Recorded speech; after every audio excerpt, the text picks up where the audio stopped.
그래서 오늘 드디어 이제 서울에서도 첫 번째 인문학 프로그램을 시작을 했고, 특히 그 첫 번째 이제 시작에 제 첫 번째 강의를 하게 된 것 자체도 굉장히 큰 영광인 것 같습니다. 그래서 제가 오늘 강의를 뭘 할까 이런저런 고민을 하다가 뭐 도시 인문학이기도 하고, 그리고 또 여기 계신 분들이 대부분 건축을 하시니까 대부분 나름은 도시를 좀 안다라고 생각하실 거예요, 아마. 그렇죠. 그런데 또 막상 들어가 보면 제가 아는 도시랑 여러분들이 아는 도시랑 또 일반인들이 아는 도시랑 또 많은 차이가 있을 것 같기도 하고요. 그래서 이 자리에서는 차라리 그런 차이를 한번 드러내고 이야기해 보는 게 굉장히 좋은 출발점이 되겠다, 이런 생각을 해봤습니다. 그러면 제 강의를 본격적으로 시작해 보겠습니다. 비판 인문학이니까요. 처음에 그럼 비판이 뭐냐, 그 얘기를 좀 하면서 시작을 해야 될 것 같아요. 여러분 뭐 유럽에 르네상스가 오고 뭐 16, 17세기에 르네상스 시대고 그때 계몽의 시대가 왔다라고 흔히들 이야기하잖아요. 그렇죠? 그러면 대체 이 계몽이 뭐냐라고 했을 때 칸트가 이런 말을 했다고 합니다. 계몽은 스스로 초래한 신탁으로부터 인간의 해방이다, 이런 말로 시작을 하는데, 그럼 대체 신탁은 뭘까요? 여러분 신탁 회사 뭐 이런 거 생각하잖아요. 그런데 여기 신탁은 빨간 걸로 제가 써놨죠. 인간이 판단할 수 없는 질문에 대해서 신한테 물어보는 거죠. 내가 도저히 여기서 내가 답을 못 찾겠는데 신이시여 저한테 답을 주세요. 그대로 하겠습니다.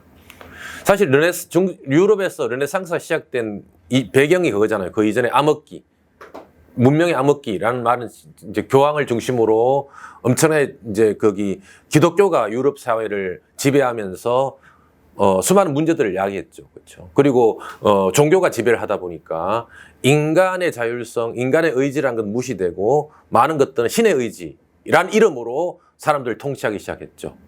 그래서 그 당시 신탁이라는 게 유행을 했는데, 그렇죠. 그래서 많은 통치자들이, 지배자들이 국왕과 뭐 심지어 교황까지도 신탁이라는 이름으로 사람들을 통제하고 억압하고 이제 여러 가지 하는 그런 일들을 벌였죠.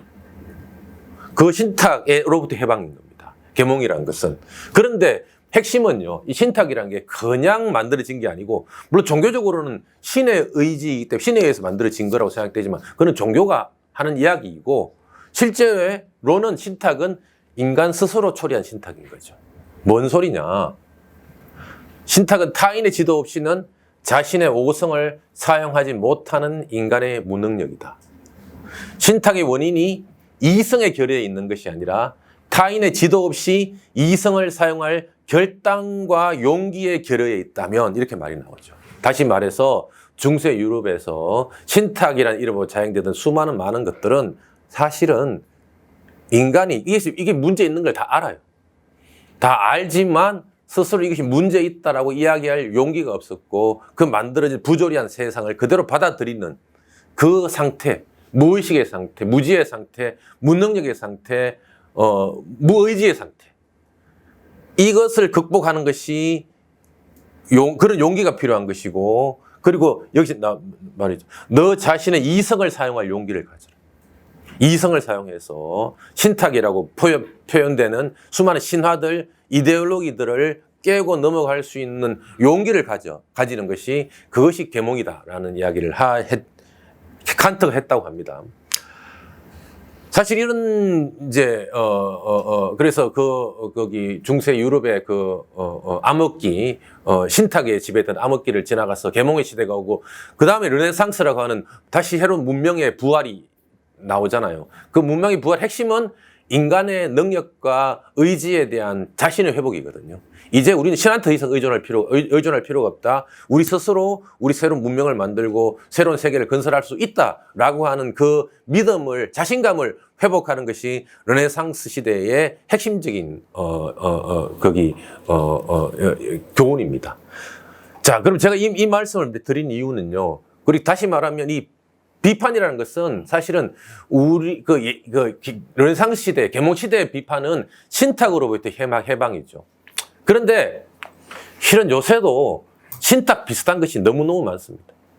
우리의 의식과 행동과 태도를 지배하는 수많은 유사 신탁들이 요즘도 굉장히 많은 거예요. 뭐 학벌이라는 신탁, 좋은 대학을 가야 돼. 학벌이라는 신탁, 부동산에 대한 신탁, 출세에 대한 신탁, 수많은 왜요? 거기 뭐 서점에 가보면 있는 출세와 관련된 여러 거기 인간 개발 책들 보면 수많은 신탁들이 나오죠. 이렇게 해야 된다, 저렇게 해야 된다라고 한 그게 일종의 다 옛날에는 종교 이름을 빌어서 우리의 의식을 지배했다면 이제는 다른 이름으로 경제란 이름으로 뭐 신자유주의란 이름으로 수많은 다른 이름으로 우리 인간의 의식과 태도를 지배하는 유사 신탁들이 존재하고 있는 거죠. 그래서 쉽게 말해서 이 계몽과 비판의 시대는 끝나지 않았다. 여전히 계속 되어야 된다라는 그 말씀을 드리려 했던 것이고요. 그러면 이제 그럼 도시로 이제 이 초점을 싹 돌려서 도시로 이 비판의 시선, 계몽의 시선을 돌리면 어떤 이제 이야기를 할 수 있냐 그러면요. 관련해서 이제 이 Cities for People, Not for Profit이라고 하는 제목부터가 굉장히 자극적이죠. 거기 이윤을 위한 도시가 아니고 인간을 위한 도시를 만들자라는 그런 이제 약간의 거기 운동권 빠벌레 같은 그런 제목의 책인데 닐 브레너라는 굉장히 지금 시카고 대학 사회학과에 있는 굉장히 유명한 도시학자입니다. 이 사람이 이 책에서 쓴 부분 중에 이런 게 있어요. 프랑크푸르트의 학파의 비판 이론을 근거로 도시의 현 상태는 도시를 지금 이렇게 만들어진 것은 뭐 보편적이나 이성적인 어떤 법칙의 결과로 만들어진 것이 아니고 수많은 권력 관계 속에서 정치적으로 이데올로기적으로 권력 관계에 의해서 만들어진 것이다. 도시는. 따라서 현재 작동하는 도시는 그 안에 수많은 권력 관계에 의해서 만들어진 비합리적이고 어떤 그런 요소들이 지배하고 있다. 그런 의미입니다. 따라서 이런 맥락 속에서 도시를 비판적으로 바라본다는 것은 물론 당연히 첫 번째는 도시에서 나타나는 권력, 불평등, 부정의 착취에 대한 비판이 포함되어야 되겠지만 여기에서 그치는 것이 아니고 신탁에 대한 비판이죠. 도시의 생산 과정 속에서 형성되는 이데올로기, 신탁에 대한 비판까지 포함되어야 된다는 이야기입니다. 그래서 도시에 대한 비판은 도시의 현재 문제를 유발한 뭐 그런 권력이나 정책에 대한 비판뿐만 아니라 도시를 둘러싼 다양한 주체들의 행동과 사고들이 뿌리 내려지고 있는 그들의 어떤 지식의 체계 등에 대한 보다 근본적인 비판으로 확장돼야 된다라는 말인데 다시 말해서 이것은 도시를 둘러싼 우리 행동과 사고에 영향을 주는 통제하는 신탁으로부터 우리를 해방시키는 것이 비판적 도시 인문학의 핵심적인 과제다라는 그런 이제 의미인 것이죠. 그러면 도시에는 어떤 신탁들이 있는가? 도시에서 우리의 삶을 지배하는 수많은 신탁들이 있죠. 부동산 투기에 대한 신화, 이것도 하나의 신탁입니다. 그렇죠? 그런데 최근에 전세 사기 문제 막 들었으면서 흔들리고 있죠. 그동안 집값은 다 오를 거라 생각하고 집값이 오르니까 갭 투자해야지 막 해가지고 이제 뭐 진석 올려 했는데 갑자기 이제 집값이 떨어지면서 갑자기 전세값을 못 돌려주면 난 전세 사기범이 되는 거예요 이제. 이런 이제 뭐 부동산 투기의 신화가 지금 흔들리고 있습니다 지금. 네, 현실에서 강남 불패의 신화. 네, 지금 상지 건축도 강남에 있더라고요. 여기도 강남 맞죠? 네. 그런가요? 이따가 이야기해 봅시다. 여기를 과연 강남이라고 사람들이 생각할지. 그 다음에 학군에 대한 신화, 또는 뭐 스마트 도시론, 세계 도시론 등등등등 다양한 어떤 신자유주의적인 도시 담론들. 이런 것들이 사실은 지금 우리 이제 도시의 신탁들이죠. 그런데 이런 신탁들의 바탕에 깔려 있는 근본적인 환상이 있습니다. 이건 뭐냐면 도시가 우리와 분리된 대상이자 객체라고 하는 그런 믿음입니다. 따라서 도시는 우리랑 상관없는 대상이에요. 그렇기 때문에 이 대상은 우리는 뜻대로 다루고 만들고 고칠 수 있다고 우리는 믿습니다. 이 옆에 그림들 보세요. 저 용산국제도시 조감도거든요. 밑에는 어디 뭐 이런 있더라고. 인환수계 역세권 투자 포럼 보면 도시를 딱 해가지고 여기는 뭐 어떻게 되고 또 우리는 도시를 이렇게 만들 거야. 만들 수 있어. 라고 하는 그런 믿음을 주죠. 과연 그런가? 도시는 우리가 마음대로 만들고 부수고 버리고 할 수 있는 그런 대상인가? 그래서 도시란 무엇인가? 라는 질문을 오게 되는데 앙리 르페브르라고 하는 유명한 프랑스의 도시학자가 있습니다. 이분 돌아가셨죠. 아마 여기 있는 분들도 뭐 아실 텐데 건축하는 분들도 굉장히 많이 인용하는 분이죠. 이분이 쓴 이제 어반 레볼루션이라는 책이 있습니다. 여기 보면 이제 어반 레볼루션, 저는 이 책을 어반 레볼루션, 도시 혁명이, 혁명을 도시에서 혁명을 하던 소리인가 보다 죽창 들고 봤더니 그런 소리가 아니고요. 도시 혁명은 이제 왜 우리 보는 산업혁명 있죠. 알죠? 산업혁명. 그래서 이제 근대가 만드는 기반이 됐던 산업혁명. 산업 생산성이 진전이 나고 새로운 전기기차가 나오고 하는 그런 산업혁명. 그런 거 비슷하게 그런 산업혁명을 지나고 나서 이 세상은 도시혁명의 시대로 들어서고 있다. 그래 도시혁명의 시대로 들어서면서 산업사회에서 도시사회로 넘어가고 있다라는 그런 이야기를 하는 이야기거든요. 그래서 되게 실망했어요. 안에서 그냥 뭐 깨부수고 막 혁명하자는 이야기 있을 줄 알았더니 그냥 세상이 그렇게 바뀐다는 소리를 하고 있어서 실망을 했는데, 여튼간에 여기서 핵심적인 이야기 중에 하나는 전통적인 도시 개념은 이런 거예요. 도시 촌락을 나누는 거죠. 그렇죠? 도시는 촌락에 대비되는 그 개념입니다.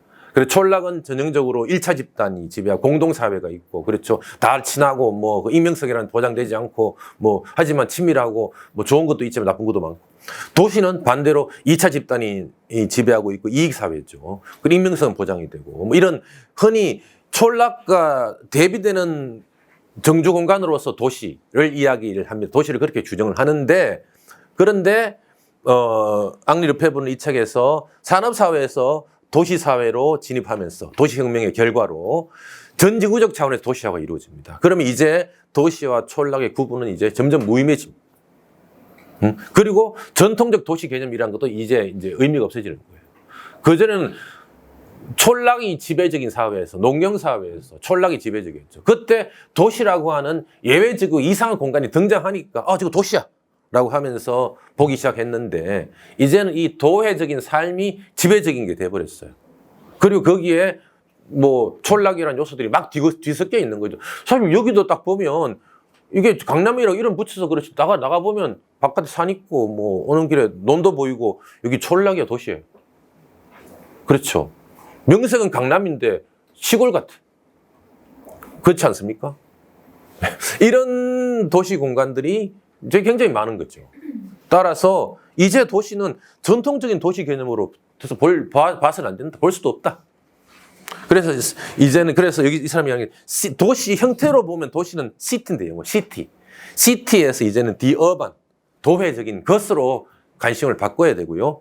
이 도회적인 것의 핵심적인 특징은 만남과 마주침의 장소라는 거예요. 만남 마주침이 활발하게 일어나는 곳이 도시다.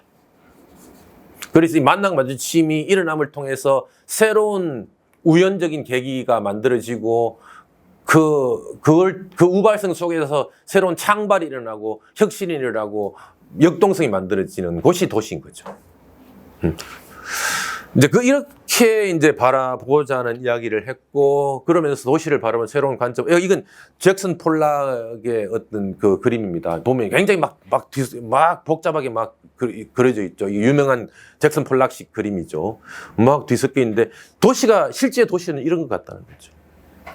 경계도 사실은 없고, 형태도 존재하지 않는.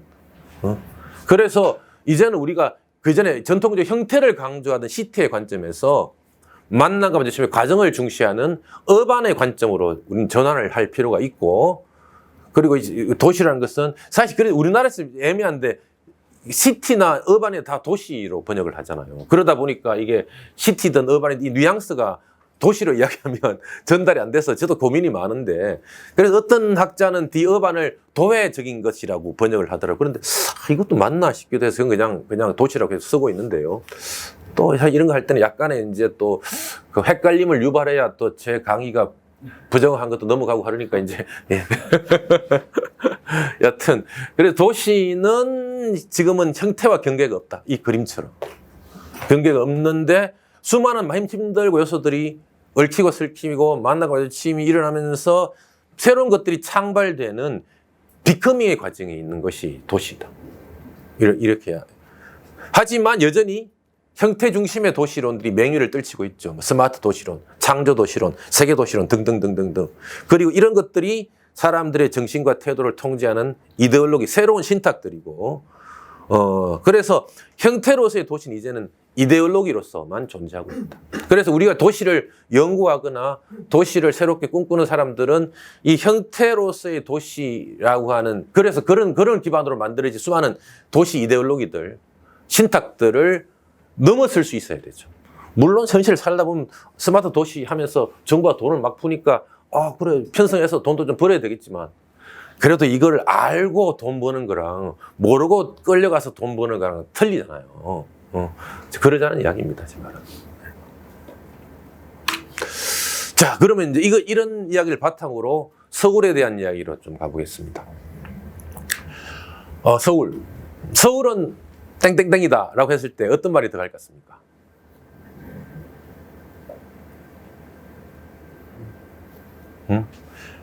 저는 사실 이 말을 왜 생각했냐 그러면요, 제가 이제 몇 년 전에 거기 누군가한테 유명한 한의사를 소개를 받아가지고, 우리 집이 이제 구로구에 있거든요. 온수역 근처에 있습니다.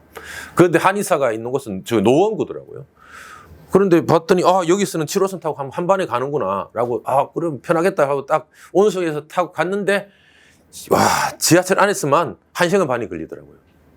같은 서울시인데 어떻게 지하철을 타고 1시간 반이 걸리냐. 이 같은 도시 맞아? 대체 구로에 있는 나랑 저 노원구에 사는 사람이랑은 공유하는 게 뭘까? 같은 도시에 산다고 하면서. 이런 갑자기 생각이 들더라고요. 일상에서 우리는 과연 마주칠 일이나 있을까? 사실 여기도 그렇거든요. 제가 강남에 올 일이 별로 없어요, 저는. 쟤는 노는 동네가 달라가지고. 거의 1년에 뭐 두세 번밖에 안 오는데, 강남도 거의, 강남역도 그런데, 제가 여기에 올 일이 몇 번 있겠습니까? 저 처음 와봤어요, 생전에. 그래서 대체 이런 강남이 있다는 걸 오늘 처음 알았는데, 상징은 진짜 대단합니다. 이런 꾸역꾸역 차에서 강남으로 입성하셨으니까. 여하튼, 그런 것처럼, 제가 서울은 땡땡땡이라고 하면 사람들이 다 다를 것 같아요. 서울에 대해서 안에 집어넣는 게. 그러다 보니까 대체 서울 시민은 누구인가 이런 생각이 들기도, 나도 서울 시민인데 여기 사는 사람도 서울 시민일 거고 저 노원에서 사는 같은 서울 시민인데 대체 우리가 공유하는 건 뭔가? 뭐 이런 생각이 들어요. 그런데 보면 실제로 보면 서울에 대한 이제 그걸 찾아보면 서울 땡땡땡이다 가장 나온, 서울은 10,000원이다. 10,000원 딱 들어가는. 이게 동아일보 1966년에 나온 이제 그 사설의 제목입니다. 서울은 10,000원이다. 그 당시도 서울이 이제 이미 꽉 찼었나 봐요. 요새 엘리베이터가 10,000원이죠. 이때는 서울이 10,000원이었습니다. 농담이 안 웃으시네. 그 다음에 또 서울은 누군가는 자본주의 도시라고 이야기하죠. 축적의 논리와 뭐 이런 게 집약되어 있는 곳이고, 국제도시라고 이야기하기도 합니다. 누군가는 소비의 공간이라고 이야기하기도 하고, 또 역사도시라고 이야기하기도 하고, 또 대한민국 수도라고 이야기하기도 하고, 광장의 도시라고 이야기하기도 하고, 서울에 대해서 수많은 다양한 시선과 규정들이 존재합니다. 다 맞는 이야기겠죠.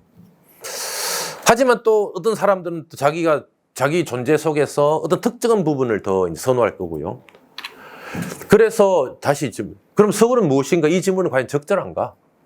마치 잘못하면 이 질문은 아까 말한 도시를 대상과 객체로 바라보는 그 신탁에 포획된 질문이 아닌가. 서울을 하나의 고정된 대상으로 규정할 수 있는가? 라는 질문을 다시 하게 됐고요. 이건 뭐죠? 그러면 여기에 이제 여기 역곡이고요. 여기 제가 산 아파트입니다. 아파트인데요. 우리 집 아파트 정문은 서울시인데요. 후문으로 나오면 경기도 부천입니다. 그래서 여기서는 서울말 쓰다가 일로 나오면 경기도 말 씁니다. 저는 역곡역을 자주 이용하는데 일로 가죠, 그렇죠? 그리고 여기 얼마 전에 최근에 조그만 도서관이 미니 도서관이 생겼습니다. 여기 가서 책은 볼 수가 있는데 책은 못 빌립니다. 서울 사람이기 때문에. 그렇죠? 그래서 그런데 나 역곡을 자주 이용하고 있고, 대체 저는 서울에 사는 걸까요? 아닐까요? 이런 경우 많죠, 그렇죠? 아마 여러분들 이런 경우 많으실 겁니다. 나는 서울 사람인가 아닌가? 그럼 이건 여러분 잘 아실 거예요. 이게 여기 광명이고요. 여기 서울입니다. 그렇죠? 그런데 서울의 경계는 여기 이제 아마 쉽게는 이거 안양천을 중심으로 돼 있을 것 같지만 실제로 보면 이렇게 돼 있죠. 이 굴퉁굴퉁. 왜 이럴까요? 옛날에 안양천이 이렇게 지나갔죠.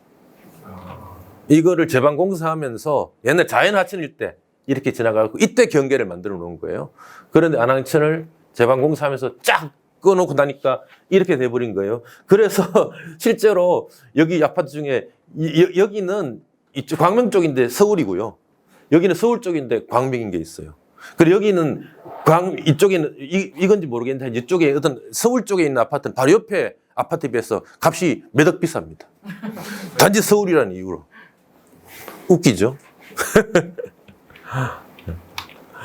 자, 이건 넘어가겠습니다. 그래서 우리는 서울에 대해서 좀 다르게 접근해보자. 그래도 과정으로서 서울. 이미 완결된 존재물이 아니라 서울에는 하나의 고정된 규정을 우리는 하지 말자. 그걸 거부하고 서울은 다양한 과정들, 힘들 과정들 속에서 끊임없이 만들어지고 다시 만들어지고 변화해가는 것으로 아예 규정을 하자. 서울 어떤 하나를 규정한다고 생각하지 말고 서울은 수많은 힘들이 계속 만들어지고 있다라고 차라리 그렇게 보자. 그리고 서울이라는 장소는 대상과 범위를 명확하게 정의할 수 없다. 행정 단위로서는 서울이 있죠. 주민등록상은 뭐 서울 시민이라고 할 수는 있겠으나 그것이 실제로 사회생활의 공간, 삶의 공간에서의 서울과 다르죠. 그렇죠. 게다가 물어봅시다. 여기에 이제 서울에 여기 근무하시는 분 중에 경기도에 사는 분들이 있잖아요. 그럼 자기는 주민등록은 경기도야. 경기도 주민이지만 내 일상생활의 대부분을 뭐 상지건축은 저는 워라밸이 좋다는 이야기를 들었습니다. 하지만 많은 직장인들은 아침 5시부터 저녁 10시까지 일을 하게 되면 24시간 중에 더 많은 시간을 서울에서 쓰는데 그냥 다만 주민등록이 경기도에 돼 있다는 이유로 이 사람은 서울에서 일어난 일 아무것도 말할 자격이 없어. 그렇죠. 투표도 못하고. 이상하죠. 대체 뭐냐? 이런 것도 우리 한번 고민해 볼 수가 있겠죠. 그렇죠. 그래서 서울의 안과 밖을 명확하게 구분하기 가능할까? 이런 것 생각해보고. 따라서 서울은 수많은 일 요소 힘들이 공존하면서 지속적으로 충돌하고 타협하고 변화하는 곳이다. 라고 이렇게 바라보면서 이런 관점으로 서울을 한번 바라봐보자라는 그런 생각을 해봤습니다.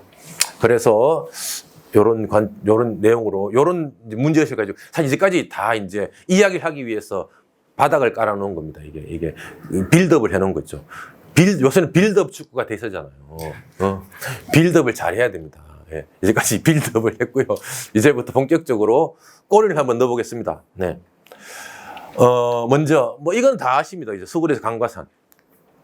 서울은 이렇게 한강이 다섯 개 하천이 중요하잖아요. 그렇죠. 한강, 안양천, 탄천, 중랑천, 불광천.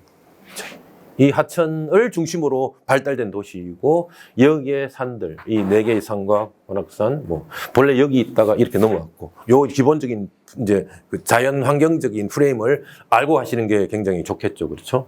아마 지금 여기는 이쯤 있는 거잖아요. 그렇죠? 단천 요 언저리에 있는 거고 본래 여기가 이게 대치동 이쪽이 옛날에는 이게 거기 이렇게 되기 전에는 완전 저섭지. 사람이 살 수 없는 곳이었죠. 그렇죠. 이런 곳이었고.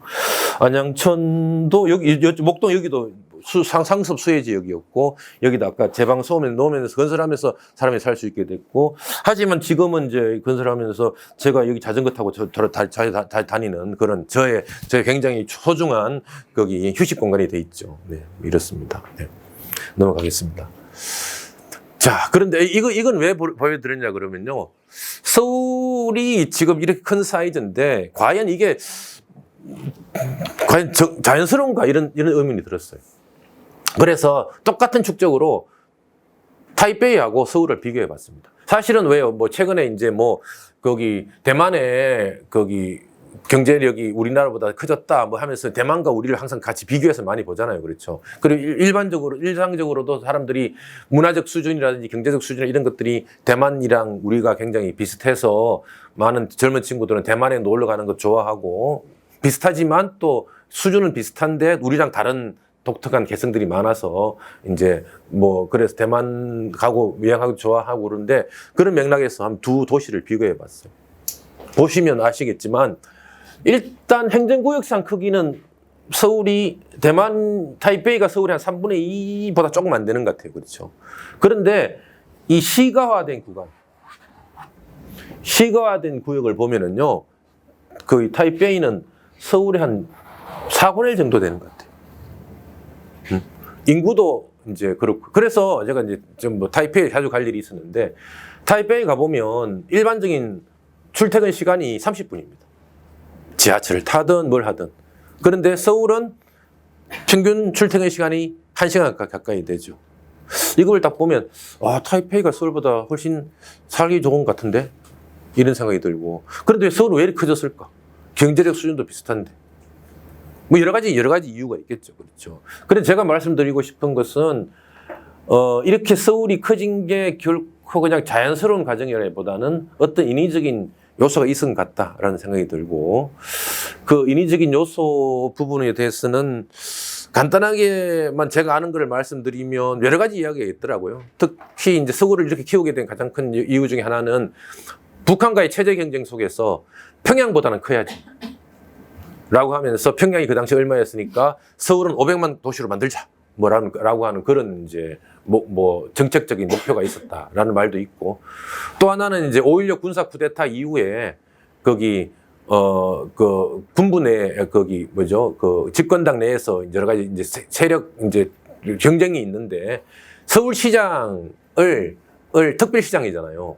그래서 서울시장이 그 당시에 자기의 어떤 그 권력을 유지하기 위해서 내무부 장관과 같은 급을 유지하려면 서울시 인구가 어느 정도 규모가 돼야 된다라고 하는 그런 그것도 있었고, 그런 여러 가지 이유 때문에 서울시 인구를 굳이 이제 하려고 했다, 그런 이야기도 있더라고요. 그래, 예를 들어서 그 전에 서울이 이렇게 있었잖아요. 이쪽으로 오기 전에. 그러면 이 상태를 유지하고, 만약 이 밑에는 그냥 대만처럼 위성 도시로, 다른 도시로 할 수도 있었잖아요. 굳이 이 넓은 강을 왜 건너왔을까? 안 건너와서 어땠을까? 만약에 서울이 안 건너오고 여기다 그냥 다른 별개의 도시를 만드는 방식으로 갔다면 어땠을까? 이런 것도 우리가 한번 역으로 생각해 볼 수 있겠죠. 지금과는 굉장히 다른 모습이지 않았을까? 그리고 도시 정치나 도시를 둘러서 권력 관계 자체도 굉장히 다르지 않았을까? 이런 생각도 많이 들었습니다. 여튼. 자, 그 다음에 이제 그럼 서울의 성장을 좀 설명해 보죠. 저는 이거를 이제 서울의 성장, 저는 서울뿐만 아니라 동아시아 도시의 성장을 발전주의 도시화라는 개념으로 주로 설명을 하는데, 그건 뭐냐 그러면은 한국이나 동아시아의 근대적 도시화 과정을 개념한 용어인데, 특히 이제 발전주의 국가라는 개념이 있습니다. 국가가 주도해서 경제 성장을 이룩한 그런 동아시아 국가들을 발전주의 국가라고 부릅니다. 일본, 한국, 대만 이런 국가들을 발전주의 국가라고 불러요. 그 발전주의 국가에 주도된 도시 성장과 발전을 이야기하고, 그래서 그 주요 특징은 집약적 동원, 노동과 자본의 집약적 동원, 그다음에 또 거기 국가 경제 성장을 촉진하기 위해서 대규모 산업 인프라와 도시 기반 시설을 건설하고, 이 결과로 도시가 압축적으로 성장하는, 시공간적으로. 이게 일반적인 특징인데요. 그래서 이걸 보면 이런 지금 한국 같은 이렇게 쫙 올라가죠. 이런 이제 압축 도시화의 과정이 있었고, 이 빨간색이 한국의 도시화율이거든요. 그 다음에 넘어가 보면, 네. 그 다음에 서울 같은 경우에 서울 인구가, 그렇죠. 한 200만 대 있다가 갑자기 70대 이후에 확 올라가잖아요. 그렇죠. 이게 이제 하나의, 그래서 급속한, 짧은 시간에 급속한 빠른 도시의 발달이 있었고, 또한 공간적 압축은 어떤 의미냐 그러면은 정치적이고 경제적으로 중요도가 높은 지역을 중심으로 도시의 압축적 발달이 있었다는 거죠. 그러니까 예를 들어서 국가가 산업 발전을 위해서 산업단지를 건설하니까 산업단지가 건설된 곳을 중심으로 도시화가 일어난다거나, 아니면 중앙 집권적 정치 체제 하에서 서울이라는 정치적 중요성이 높은 곳에 인구가 몰린다든지 이런 것들 때문에 이제 이런 것들이 도시화의 중요한 이제 요인이었고, 그 결과로 이런 데서 도시들이 주로 만들어지고요. 이것은 산업단지 건설인데 아실 테니까 넘어가겠습니다. 그래서 이 결과로 이촌 향도가 서울 쪽으로 쫙 몰리는 이제 이런 이제 패턴이 나타나고, 그래서 서울이 성장하게 되는 거죠.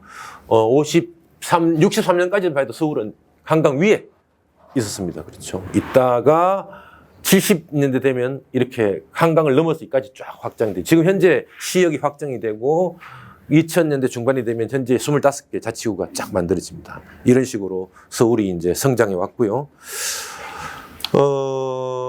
그러면 이제 이런 과정 속에서 이제 이게 중요한 것은 이제 그 한강 넘어가는 과정이거든요. 강남이 만들어지는 과정. 이걸 저희는 강남화라고 이야기를 하는데, 이게 지금 이제 우리 한국을 흔히 아파트 공화국이라고 부르죠. 아파트 공화국을 만드는 굉장히 중요한 어떤 이제 거기, 팀인데, 그걸 좀 말씀드리겠습니다. 이 강남 개발이라는 것은 결국은 이 한강이라는 굉장히 넓은 강이거든요. 거기 도시 안에 있기에는 꽤 큰 강이에요. 도시 안에 있기에는. 그래서 차라리 자연적으로 보게 되면 한강 이외에 도시가 따로 하나 있고 이 밑에 따로 하나 있고 그게 더 자연스럽지. 이거를 하나의 도시 안에 집어넣는다는 것은 굉장히 좀 약간 좀 거기 어거지스러운 면이 있는데 여튼간에 한국은 그걸 해냈죠. 그래서 강남 개발은 결국 한강 도화 작전인데 그 도화를 하기 위해서 두 차례의 한강 종합 개발 계획이 있었습니다. 60년대 후반. 사실 요거 끝나고 나서 본격적으로 강남 개발이 시작됐고요. 두 번째는 올림픽 직전에 거기 88 올림픽 고속도로 만들어지던 이 시기에 있었던 두 번째 2차 종합 개발 계획. 이걸 하면서 강변에 이제 거기 그전에 거기 제방이 없었던 곳을 제방을 만들고 그 제방 위에 도로를 건설하고 그다음에 강을 건널 수 있는 다리들을 놓고 하는 이런 것들이 쭉 이루어지고 그다음에 그 준비를 바탕으로 강남으로 본격적으로 넘어가는 거죠. 강남은 뭐 말 그대로 한강의 남쪽이죠. 그리고 통상적으로 세 개 자치구를 지칭하는데 강남구, 서초구, 송파구. 그런데 최근에는 강남 4구라고 이야기하기도 하죠. 여기는 참 무슨 구인가요? 강남. 아, 그렇군요. 강남이 맞네요. 강남 4구라고 하면서 뭐 거기 송파 거기 뭐냐 저 강동구를 집어넣는지 아니면 동작구를 집어넣는지 이걸 가지고 서로 싸우죠, 그렇죠? 여튼 이 강남이 만들어졌고 강남은 거기 경제 성장의 상징이자 동시에 한국 가장 비싸고 호화스러운 구역인데 안 호화스러운 것도 있네요. 그렇죠? 네. 그다음에 여기고요. 과연 이제 강동이냐, 강남 4구가 광진이냐, 동작이냐, 이걸 가지고 지금 이제 싸우고. 그 강남인데, 그 광진은 좀 더 힘들겠네요. 그렇죠? 강이 남쪽이어야 되니까. 강동과 동작구가 지금 2파전을 벌이고 있다라고 말씀드릴 수 있겠네요. 강남 4구가 되기 위해서. 그런데 강남이 어딘가에 대해서 규정에 대해서 굉장히 다양한 사람 이게 딱 규정 누가 뭐 헌법에다가 강남 어디다 적어놓은 게 아니잖아요. 그렇죠. 또 과학적으로 강남은 어디다라고 딱 이제 뭐 수학 공식 딱 집어넣으면 딱 답이 튀어나오는 것도 아니고 챗 GPT에 물어보면 강남이 딱 알려주는 것도 아니고 뭐 사실 강남이 어딘지 절대적인 기준은 없죠. 그렇죠. 그래서 사람들은 다 각자 자기의 기준으로 강남이 어딘지 이야기를 합니다. 첫 번째는 이게 내가 쓴 강남 만들기 강남 따라기 그 책에 나오는 한 부분인데요. 송파구에 사시는 K씨 같은 경우에는 자기는 송파구는 좀 아닌 것 같다고 이야기해요. 자기 송파구에 살고 있는데 이분은 좀 자기 비하적인 성향이 있는 것 같습니다. 네. 송파구에 살고 있는데 송파구는 강남이 좀 아닌 것 같다라고 하면서 송파구는 개발 안 된 곳도 많아요. 여기 강남구도 개발 안 된 곳이 많은데. 여튼 네. 이런 이야기를 하고 그다음에 여기 있는 이분은 강남구 논현동에 사시는 분인데 이분은 또 굉장히 거기 좀 포용적인 것 같아요. 문정동 여기가 훨씬 여기 문화적이고 진취적이고 효율적인 여기 강남이로 볼 수 있을 것 같다라고 이제 사람들이 다 다른 이야기를 하죠. 그 다음에 이 지도는 이제 이분이 쓴 논문에 나오는 지도들인데 강남에 살고 있다라고 응답한 사람의 그거예요. 이 사람들이 강남을 어디라고 표현하는지 여기는 강남이 살고 있지 않은 사람들이 강남을 어디라고 표현하는지 그건데 이걸 보시면 둘이 비슷하죠. 비슷해 보이는데 강남에 살고 있지 않다라고 응답한 사람들이 조금 넓게 퍼져 있어요. 강남을 좀 더 크게 정의하는 거죠. 여기에 보면 더 차이가 명확합니다. 서초구, 강남구, 송파구에 사는 사람들인데요. 서초구에 사는 일단 강남구에 사는 사람들이 가장 좁게 정의합니다. 강남을 봅니다. 서초구가 조금 더 넓고요. 송파구가 가장 넓습니다. 이처럼 강남을 어디라고 정의하는지는 자기 어디 살고 있는지 강남에 대해 어떤 인식을 가지고 있는지에 다 다르죠.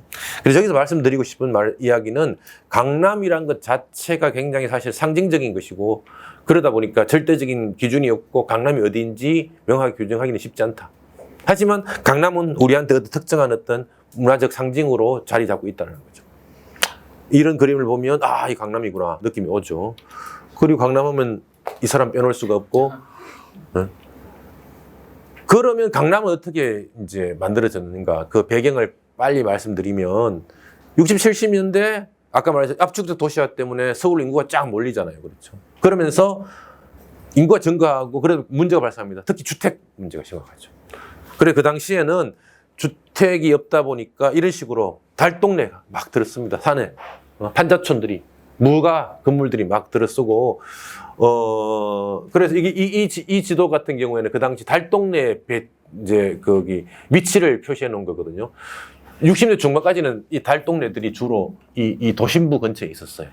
그러다가 60년대 말에 그 이상한 서울시장 있죠. 그 불도저라는 별명을 가진 서울시장이 나와가지고 막 밀면서 여기 도심에 있는 이제 그 청계천 일대에 있던 이런 것들 다 밀면서 달동네를 막 없애버려, 파괴해버려요. 그러다 보니까 있던 사람들이 흩어지기 시작하죠. 그리고 한 95년쯤 되면 저 달동네들이 판자촌들이 다 사라지면 이렇게 되는데 이런 이제 서울에서 달동네 도시에 몰렸다 흩어져 갔다가 사라져가는 그런 과정이 있습니다. 여튼 이런 맥락 속에서 주택 부족, 주택난이 심각한 이슈가 됐죠. 그러다 보니 그런데 강북에서는 더 이상 신규 택지는 없고 그러다 보니까 그러면 이제 문제를 해결하기 위해서 대안을 빠른 방법을 찾아야 되는데 결국은 한강을 넘어서 가자. 신세계로 가자. 이게 된 거죠. 신도시를 건설해서 인구를 분산을 시도하자라고 했는데 네. 그래서 강남 개발이 시작됐다. 그래 그 당시 강남은 뭐 아무 개발이 안 된 이제 그 농촌 같은 곳이었죠. 그리고 그때 또 이런 맥락이 있습니다. 이제 이런 그 비민촌을 철거하고 하는 과정 속에서 그 당시에 정부가 뭘 했냐 그러면은 광주 대단지라고 해서 지금 성남시 거기 구도심 쪽에 대규모 거기 철거민들을 모아놓는 단지를 건설을 해요. 그래서 여기 가면 조금만 하면 땅도 공짜로 주고 할 테니까 일로 가라. 그래서 굉장히 많은 사람들이 몰려가는데 막상 가봤더니 완전히 그냥 내버려진 것처럼 돼 있고 그 안에 기반 시설도 없고 그러다 보니까 사람들이 참다 여기서 이제 거기 폭동을 일으키거든요. 이게 이제 광주 대단지 사건인데 사실은 요 사건이 지금 강남 개발에 굉장히 중요한 영향을 줍니다. 뭔 소리냐? 이따 말씀드릴게요. 자, 그럼 이 강남 개발의 이건 아까 구조적 배경이고요. 직접적 계기는 경부고속도로 건설 재원 마련이에요. 그래서 특히 이제 양재에서 여기까지 이제 거기 건설에 땅도 있어야 되고 건설비도 있어야 되는데 이 재원이 그 당시 정부가 돈이 별로 없으니까 했던 말 구획 정리 사업을 통해서 그렇죠. 해서 여기서 구획 정리 사업하면 이렇게 삐뚤삐뚤한 걸 똑똑 놔주고 그 대신 그럼 집가가 오르는데 그 대신에 땅의 일부를 국가가 받아가지고 그걸 가지고 재원을 보충하는 방식이죠. 환지 방식으로 이제 그 구획 정리 사업을 해주고 국가가 그거를 이제 그 돈을 받아가지고 재정 투자 없이 어떤 이제 그 고속도로 건설할 수 있었던 거죠. 그래서 이걸 하기 위해서 요 7.6km 구간에 대해서 이제 구획 정리 사업을 시작을 했고요. 이게 계기가 되어서 이제 강남 개발이 시작되는데 그런데 이걸 이제 그냥 막고로 그냥 개발한 게 아니라 그래도 굉장히 치밀하게 들어갑니다. 개발을 촉진하기 위해서 일단 첫 번째 부동산 시장 규제를 완화합니다. 여기다가 개발을 하는데 실제로 땅을 만들어 준다고 해서 개발이 되는 건 아니잖아요. 건설업체들이 거기 뛰어들어와서 건설을 해야 되는데 사실 그 당시만 해도 지금이야 강남은 어디든지 다 원하는 땅이 됐지만 그 당시만 하더라도 강남은 저 멀리 있는 데 되잖아요. 강을 건너가야 되고 가기 싫어하는 곳이란 말이에요. 그럼 거기에 그 건설업체들이 갈 수 있도록 유인을 해야 되잖아요. 그래서 각종 유인책을 이제 던져주고 그다음에 인프라도 개설해주죠. 터미널도 옮기고 그다음에 한강에 다리를 건설하고 그다음에 중요 정부 기관들을 옮기고 지금 그 광교 개발하듯이 경기도의 모든 기관들을 옮기니까 여기는 잘 될 거야. 뭐 이런 식으로 여기도 이제 이 사실은 광교 개발의 원 모델은 이거죠. 이거 이제 그 정부 기관 다 옮기면 여기 뜬다. 광교도 비슷하게 따라한 거고. 그다음 또 하나 이게 중요합니다. 중산층을 끌어들이자라고 돼요. 이게 왜 그랬냐면 이거는 아까 말한 광주 대단지 건설의 거기 실패에 대한 그거예요. 광주 대단지는 못 사는 사람들 모아놨잖아요. 그래서 못 사는 빈곤층을 모아놨더니 여기서 모여가지고 폭동이 일어나고 그랬단 말이에요. 그래 강남도 억지로 이렇게 하는데 여기에 빈곤층에 가가지고는 어디서 문제가 날지 모르니까 강남에는 잘 사는 사람들을, 여유 있는 사람들을 끌어모으자라는 전략을 폈던 거죠. 그래서 아파트 단지를 건설하고 그것도 대규모로 대형 평수 위주로, 그리고 여기에다가 각종 이런 시설들을 갖다 놓고 또 중요 고등학교들을 강남으로 이전시키고 이런 거를 하면서 강남에 이제 여러 개발을 하려고 이제 했죠.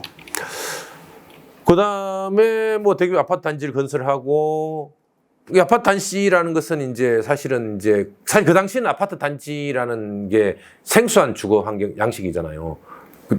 그래서 오히려 사람들이 거부감을 느끼고 그랬는데, 하지만 아파트 단지라는 것은 효율적으로 주택을 공급할 수 있는 중요한 수단이었고, 하지만 또 생소한 방식이니까 건설회사들 같은 경우에는 웬만하면 안 하려고 그러고, 그러다 보니까 이거를 끌어들이기 위해서 뭐 주택건설 촉진법이라든지 아파트 지구라든지 이런 것들을 통해서 유인을 하기 시작했고, 그리고 중산층이 강남으로 오도록 하기 위해서 대형 평수, 그다음에 아파트 단지라는 개념을 들고 와가지고 이 안에다가 이제 다독적인 어떤 걸린을로 구성을 하고 뭐 이런 식의 새로운 기법들이 이 당시 엄청나게 많이 도입된 겁니다.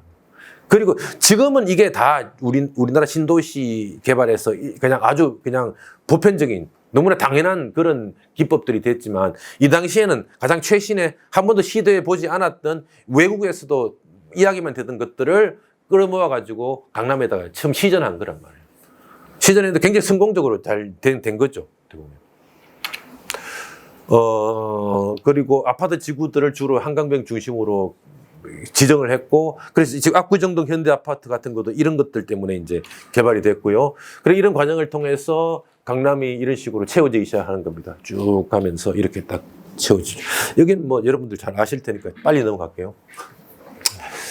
자, 그런 그 다음에 이제 과정인데요. 그래서 이를 통해서 이제 강남 개발이 성공적으로 이루어지고 중산층을 끌어들이기는 성공했습니다.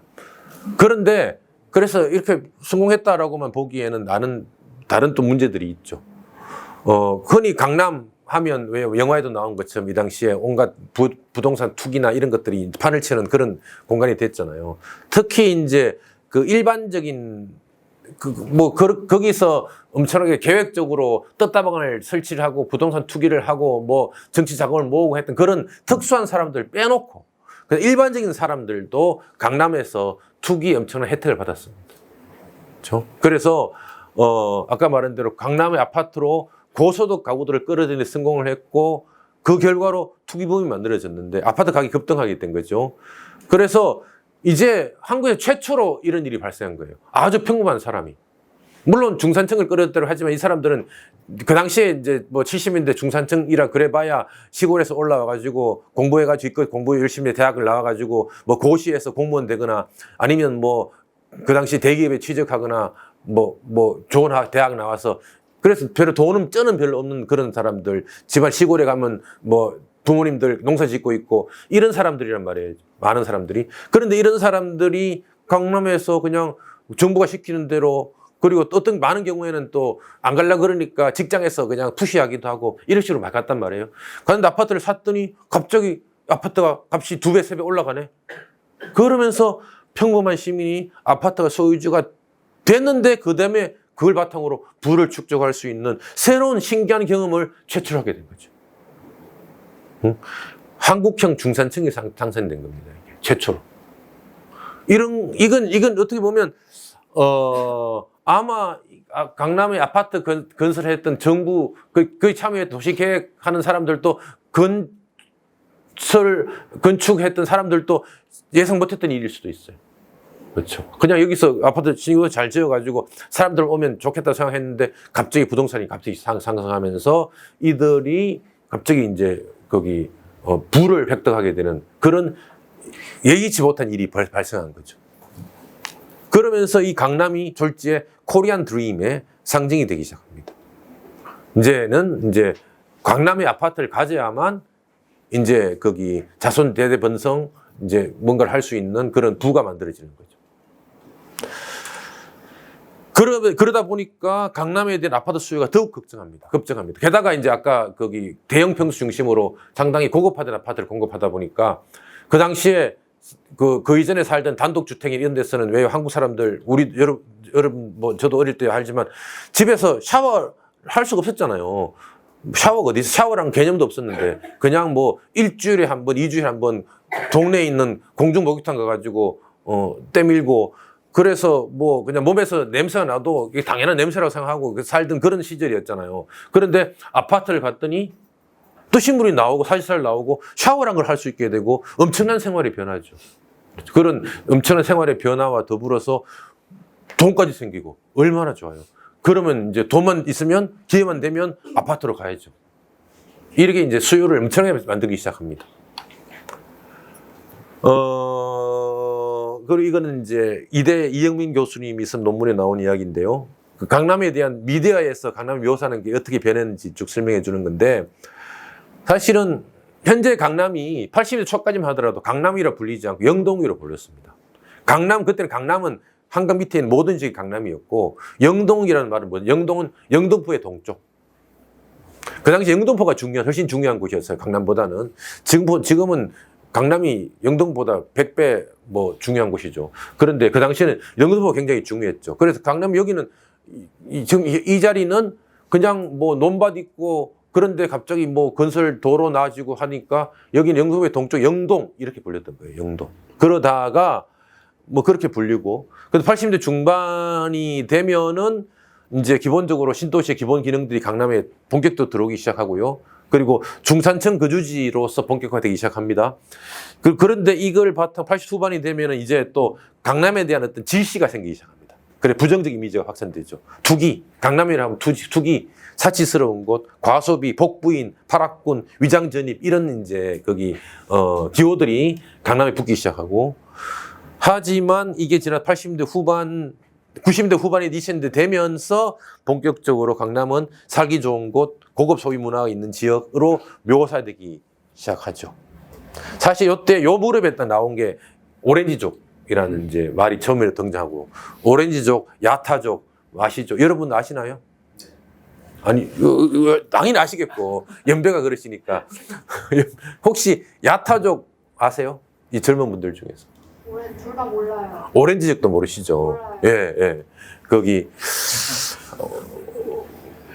오렌지족은 말의 뜻이 뭘까요?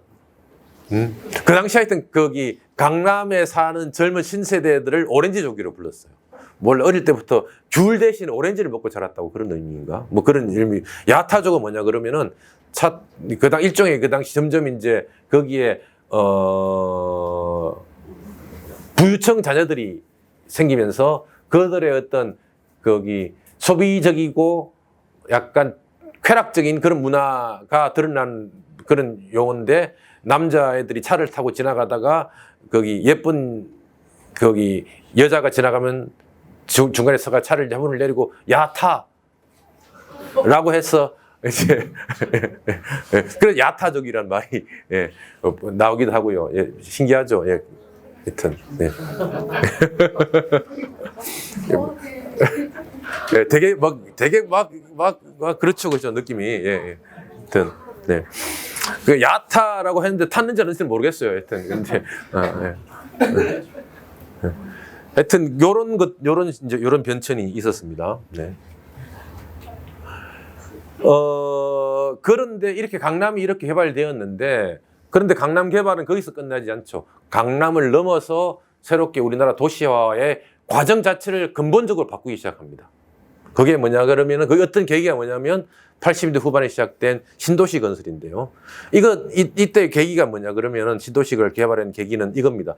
80년대 중후반이 되면 그 당시 우리나라는 뭐 두 가지 큰 사건들이 하나는 정치적으로는 민주화 운동이 엄청나게 그냥 막 난리 제가 그때 대학교 다닐 때인데 대학에서 늘 데모하고 막 세류산 가스가 캠퍼스를 막 하는 그런 시대가였고요.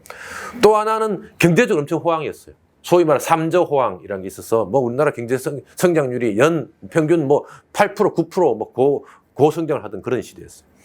그런데 그러다 보니까 어떤 문제가 생기냐 그러면 돈이 막 들어오죠. 그래 돈이 들어오는데 갈 데가 없어 어디로 갑니까? 나라에 돈이 들어오는데 갈 데가 없으면 어디로 간다? 부동산으로 가죠. 우리가 최근에 경험했잖아요. 그 돈이, 그 유동자본이 흘러들어가서 집값이 올라가는 거잖아요.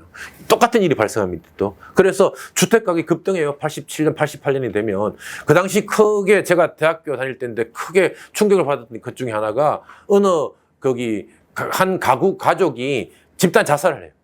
집값이 상승해서 견디지 못해가지고. 그 신문에 크게 대문짝하게 실리고요. 엄청 이슈가 되고, 사실 그게 계기가 돼가지고 우리나라 시민단체 하면 유명한 경실련이 그때 만들어집니다. 경제정의 실천 뭐 있잖아요. 그러면서 토지 공개념 이런 것들을 앞에 모토로 내세우고 경실련이 그때 만들어져요.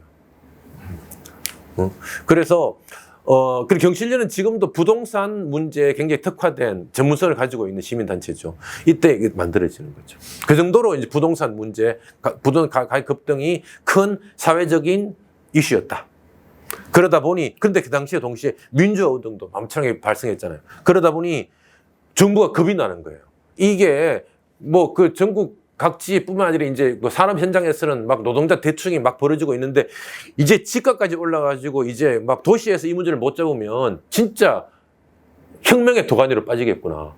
이런 겁이 나니까 이걸 빨리 달려야 되겠다라고 생각하면서 그때 나는 보통 사람이다고 주장하고 대통령이 됐던 우리 노태우 대통령께서 주택 200만 원 건설 계획을 발표를 하죠.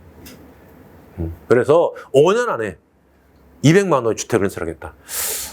어마어마한 야심찬 계획입니다. 여기 뭐 건축회사 다니시는 분들이니까 잘 아시겠지만 200만 원을 5년 안에 어떻게 건설하지? 그 당시에도 많은 걱정을 했어요. 그러면서 그때 그런 말이 돌았어요. 이 시기에 만들어진 아파트는 다 부실이다.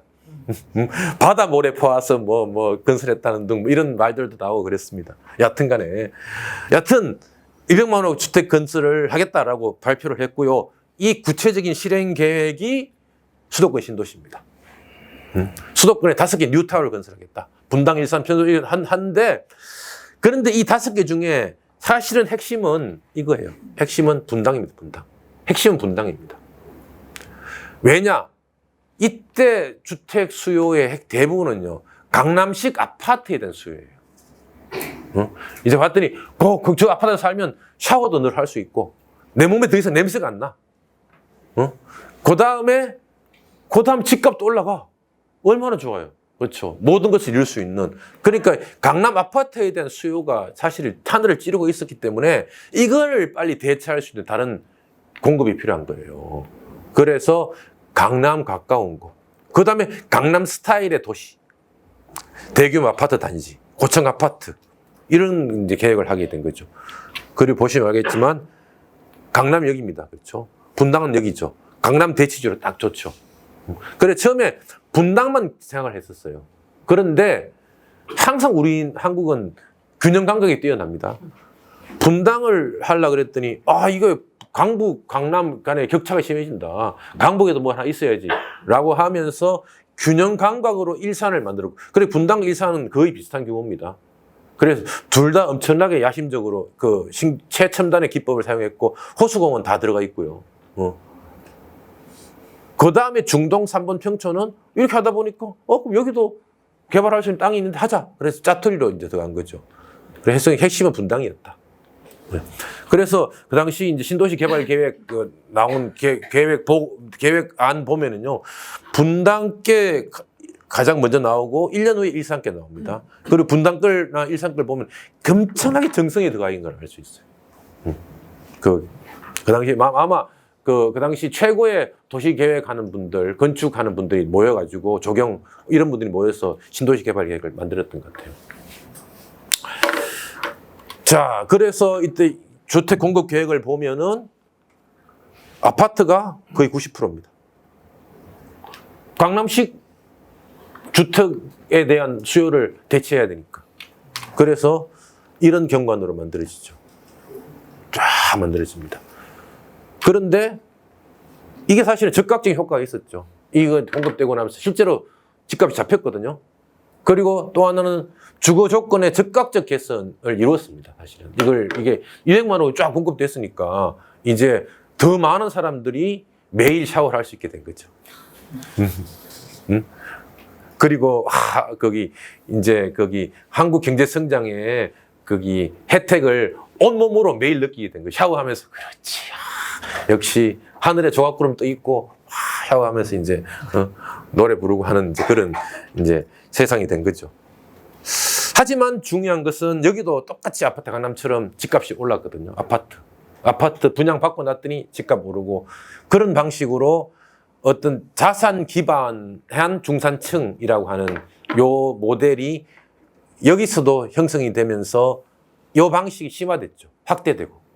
그러면서 강남식이 되고 부동산 투기를 통해서만 코리안 드림을 쟁취할 수 있다라고 하는 요 신화가 여기서 다시 한번 강화되고 한 번 더 힘을 받으면서 전국적으로 퍼져나가기 시작합니다. 투기적 도시화가 심화된 거죠. 부동산 불패 신화가 다시 한번 확인된 거고. 그러면서 이건 넘어갈게요. 그러면 이 지도를 보면은 이제 주거 유형이거든요. 시기별 어떻게 변? 80년대 요 파란색이 진할수록 아파트가 많은 곳입니다. 80년대를 보면 요 파란 색깔이 있는 게 얼마 안 돼요. 이쪽에 조금 있고 서울에도 요 강남 쪽에 조금 있죠. 그런데 90년대가 되면 서울에서는 강남뿐만 아니라 딴 데도 파란 색깔이 노원구, 목동 뭐 퍼져나가기 시작하죠. 그뿐만 아니라 수도권인데도 파란 색깔이 신도시들이 만들어졌으니까 그 다음에 지방에도 파란 색깔이 점점 파란 반점들이 마치 암세포가 퍼져나가듯이 등장하기 시작합니다. 그리고 2000년대가 되면 어머나 파란 색깔이 점점 막 도배하기 시작하고 2000년 되면 다 이제 거의 다 파란 색깔이 됐죠. 이제 파란색이 아니면 이상하게 된 겁니다. 이제 그러면서 우리 대한민국은 아파트 공화국이 된 거죠.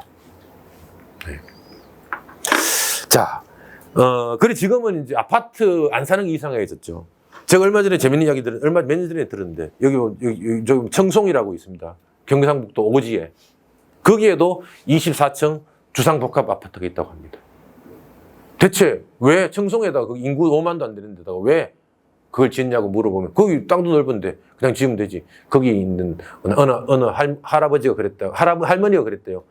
그래야 우리 아들내미 장가라도 보내지. 그러니까 아파트라도 한 채 만들어줘야 시골 총각 장가라도 보낼 수 있는 그 정도로 이제 거기 선호하는 생활 양식이 된 거죠. 지배적인. 그리고 실제로 또 뭐 대부분 건설 회사들도 이제 거기 아파트 건설을 통해서 이제 수익을 올리고 있는 거죠. 그런 세상이 된 거죠. 자, 그래서 저는 한국 도시화는 강남화다.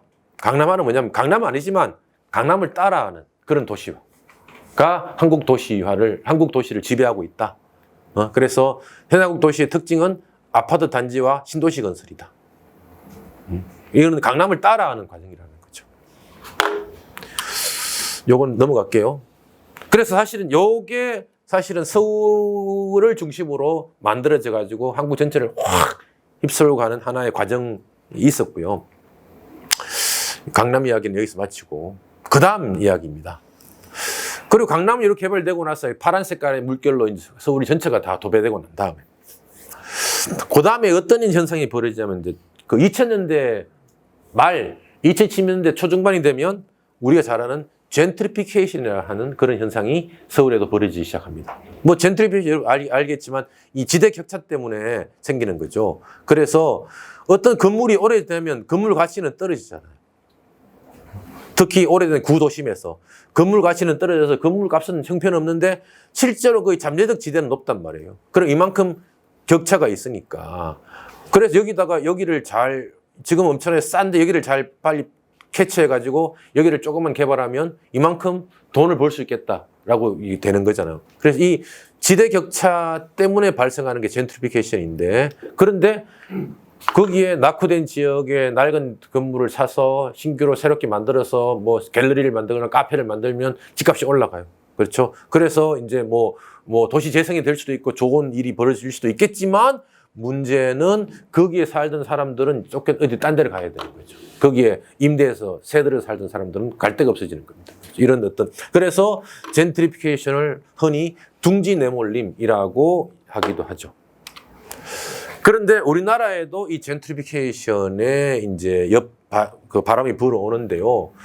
특히 이제 97년 외환위기 이후에 다양한 면에서 이제 우리나라 규제 완화가 되고 그러면서 신자유주의적인 금융화가 지속이 됩니다. 가속이 됩니다. 그러면서 그 영향 속에서 2000년 중반이 되면은 투기적 도시화가 급진전되는데 그러면서 이제 외곽 지역은 이미 아파트가 건설되고 했기 때문에 더 이상 거기서 이제 새로 신규로 개발하기가 쉽지 않은 거예요. 그러면서 눈을 돌리기 시작한 게 도심이죠. 특히 이명박 서울시장 시절에 청계천 개발하면서 큰 이제 거기 혜택을 받죠. 이 사람 정치적으로도 그렇고. 그리고 그리고 그 시장 시절에 도심에 있는 낙후된 지역들을 뉴타운 정책을 통해 개발하겠다라고 하는 그런 이제 발표 계획을 세우다가 대통령 당선되고 나서 본격적으로 뉴타운 정책들을 밀어붙이죠. 그리고 이명박 시장을 이어받은 오세훈 시장도 적극적으로 밀어붙이고 뭐 이렇게 했었는데 그리고 그 와중에 동시에 용산이라고 하는 엄청난 비어있는 금사라기 거기 도심 지역을 국제 업무지구로 개발하려고 하는 개발 계획을 세우고 하지만 이 용산 국제 업무지구를 무리하게 추진하다가 우리가 잘 아는 용산 참사가 발생합니다. 그렇죠. 그 다음에 뉴타운 정책도 사실은 다양한 어떤 문제들이 발생하죠. 부동산 폭등이라든지 주민 갈등 심화 이런 것들 때문에 오세훈 시장이 물러나고 박원순 시장은 뉴타운 정책들을 전면 중단합니다. 그렇죠? 그래서 이게 이제 거기 용산 국제무지구 조감도고요. 이게 2012년에 나온 조감도입니다.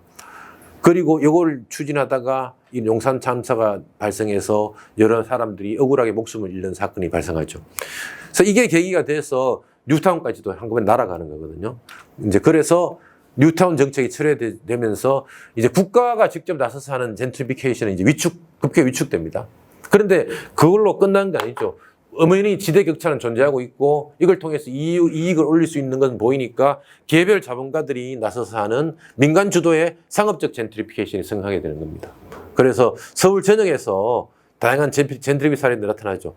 홍대 두리반, 뭐 가로수길, 한남동, 뭐 종로 서촌, 뭐 이런 데서 이제 각종 이제 낡은 상가 건물이나 이런 것들을 새로운 주인이 들어와서 새롭게 개발하면서 그 과정에 기존에 있던 세입자들을 쫓아내고 하는 이런 일들이 이제 벌어지면서 곳곳에서 갈등이 발생합니다. 뭐 여기는 이제 그래서 각종 이런 이제 갈등의 현장들이 이제 곳곳에서 벌어지는 거죠. 2010년 초반부터 2010년 중반, 15, 6년까지 이런 일들이 곳곳에서 벌어집니다. 갈등들이. 그래서 그 당시에 많은 이제 예술가들이나 뭐 이런 사람들, 시인들 같은 경우에는 이런 이제 시를 쓰면서 한탄을 하게 됐죠. 서울은 뭐가 다르냐? 밀어내고 뭐 치워버리려고 한 그런 도시다라고 이야기하기도 하고요. 그리고 지금 다시 이제 박원순 시장 이후에 오세훈 시장이 다시 복귀했잖아요. 그러다 보니까 국가주도 젠트리피케이션 다시 부활을 해요. 그래서 용산 국제 업무지구 사업도 다시 부활하고 있고 또 세운상가 일대도 철거하고 나서 엄청나게 높은 이제 그 고층 재개발을 하려고 하고 있고 뭐 이런 일들이 지금 이제 곳곳에서 벌어지고 있고요. 이건 하나는 눌러서 보여드릴 수 있는데 그냥 뭐 여러분들 지금 찾아보면 금방 검색할 수 있으니까 넘어가고요. 자, 그러면 마지막 이제로 왔습니다. 질문. 대체 그럼 이제 처음에는 제가 질문을 서울은 무엇인가에 시작했다가 그다음에 지금 마지막으로는 서울은 누구의 도시인가로 이제 들어왔습니다. 대체 서울은 누구의 도시일까요? 그런데 아까 이제 서울은 무엇인가라고 묻지 말고 서울은 어떻게 과정을 묻자고 그랬잖아요. 그런데 이 서울의 과정을 설명하는 데 있어서도 어떤 지배적 서사가 있습니다. 주로 국가와 자본을 중심으로 한 서사들이죠. 그래서 국가가 어떤 이런 개발을 하니까 용산 국제업무지구를 개발하니까 앞으로 엄청나게 좋은 일이 있을 거야라는 뭐 그런 담론도 있을 수도 있고, 아니면 그리고 여기에 지금 뭐 그 엄청난 투자가 이루어지니까 앞으로 이렇게 되고 뭐 이런 어떤 국가나 자본을 중심으로 어떤 거기 서울은 이렇게 되고 있다라고 하는 어떤 서사들이 있는데, 이게 사실은 국가와 자본의 입장을 찬양하는 입장이든 아니면 그 투기적 도시화를 반대하는 입장이든 상관없이 국가와 자본을 중심에 중요한 주체로 두고 설명하는 서사들이 지배하고 있다는 거죠, 지금은. 그런데 이런 지배적 서사의 문제가 뭐냐 그러면은 서울 대개의 과정을 과도하게 단순화하고 있다. 서울 대개의 과정에 실제로 참여하고 있는 수많은 안 보이는 숨겨진 언성 히로들이 있단 말이에요. 박지성 같은. 이들은 시선에서 제외시켜버리고 국가 또는 자본으로만 부각시키면서 설명하는 서사들이죠. 훨씬 다양한 행위자들 힘들에 의해서 서울은 굉장히 복합적이고 복잡하게 만들어지고 있죠. 그래서 그런 의미에서 우리는 좀 그동안 가려져 있던 여러 수많은 보이지 않았던 숨겨진 행위자들을 찾아야 되고, 그 행위자들을 찾는 데 있어서 이 도시에 대한 권리라는 개념은 상당히 의미가 있습니다. 제가 마지막 강연에서도 말씀을 드리겠지만 그래도 여기서 다시 좀 더 말씀드리면, 도시에 대한 권리란 이 개념은 아까 제가 모두에 소개해 드렸던 앙리 르페브르라는 프랑스 도시학자가 처음에 제시한 개념인데요. 도시의 공간은 이 도시를 이용하고 전유하는 모든 사람들이 만든 공동의 작품이라는 거예요. 도시는 여기를 살고 있는 사람도 있고 여기를 이용하는 사람도 있고, 집이 경기도민이라도 서울에 와서 이 공간을 이용하고 생활을 하고 있으면 우리는 서울이라는 도시를 같이 만들어낸 거죠. 서울은 우리가 같이 참여해서 만든 공동작품인 겁니다. 공동작품이에요. 그러다 보니까 이 공동작품을 어떻게 할 것인지를 누군가가 특정 권력이나 엘리트나 특정 자본가나 특정 개발업자가 주도할 수 없는 거예요. 뭐든지 참여해서 여기에 목소리를 낼 수 있는 권리를 가지고 있다라는 것이 도시에 대한 권리 핵심이거든요. 그런 차원에서 보면 옛날에 이제 돌아가시죠. 작고하신 도시 비민 운동가 였던 고 재정구 선생님께서도 가난한 사람에게도 권리가 있다라는 말씀을 하셨고, 그런 것처럼 그래서 이런 어떤 도시에 대한 권리라는 차원에서 보게 되면 서울 곳곳에 숨어서 잘 보이진 않지만 서울이라는 서울이라는 장소를 자기 나름대로 만들어 나가는 다양한 힘들이 있다는 거죠. 아름다운 마을 밥상, 민중의 집, 성미산 마을 지도, 이런 것들을 누군가 그린 게 아니고 어떤 사람들이 그냥 보이지 않는 언성 히어로들이 그리고 만들어내고 자기들이 이제 그 형성해 나가고 있는 힘들인 거죠. 그리고 여기는 이제 두리반에서 예술가들이 모여가지고 젠트리피케이션에 저항하면서 여기서 즐겁게 놀고 있는 모습이고, 궁중족발 사건이 생겼을 때 여기에 활동가들이 모여가지고 거기 항의하고 있는 그런 모습들이죠. 그 다음에 여러분 경의선 공유지라고 들어보실지 모르겠지만 지금은 공덕역 바로 옆에 있습니다. 지금은 펜스로 둘러쳐져 있는 곳인데 2019년까지만 하더라도 여기에 이런 건물들, 천막들, 뭐 가건물들을 쫙 설치하고 여기서 이제 일종의 스쿼팅을 했던 곳이 있습니다. 그리고 이들은 여기서 여기가 서울의 26번째 자치구다라고 도발적으로 선언을 하고, 여기에 우리들은 쫓겨났는데 하지만 우리는 계속 싸울 것이다. 그리고 쫓겨난 사람들은 이리로 와라. 여기서 웃으면서 같이 싸우자라고 하는 뭐 팻말도 붙이고요. 이런 어떤 지금은 철거됐어요. 지금은 이제 국가가 몇십억의 소송을 걸어가지고 이제 자진 철거했죠. 그리고 자진 철거 소송을 걸 때는 이 땅이 국가의 땅이라서 당신들이 막 사용하면 문제가 있다라고 쫓아내놓고는 지금 펜스를 쳐놓고 아무도 이용하지 않는 공간이 돼 있어요. 그 안에서 그런 펜스 넘어서 보면 아마존의 밀림처럼 거기 자연이 복원돼 있습니다. 여튼 그래서 지금 말씀드리고 싶은 것은 마지막으로 서울은 무엇인가 보다는 서울은 누구의 것인가 혹은 서울은 누구에 의해서 만들어지는가라는 질문이 결론적으로 더 적절해 보입니다. 서울은 여러 이질 요소들이 같이 공존하면서 만들어내는 복합체이죠. 그리고 여전히 만들어지고 다시 만들어지고 있는 과정에 있는 유기체입니다. 그리고 이 서울대계 과정은 여전히 진행 중이기 때문에 모든 이들이 누구나 우리 뭐 서울 시민이든 아니든 상관없이 누구나 참여해서 여기서 목소리를 낼 권리를 가지고 있다라는 생각이 들고요.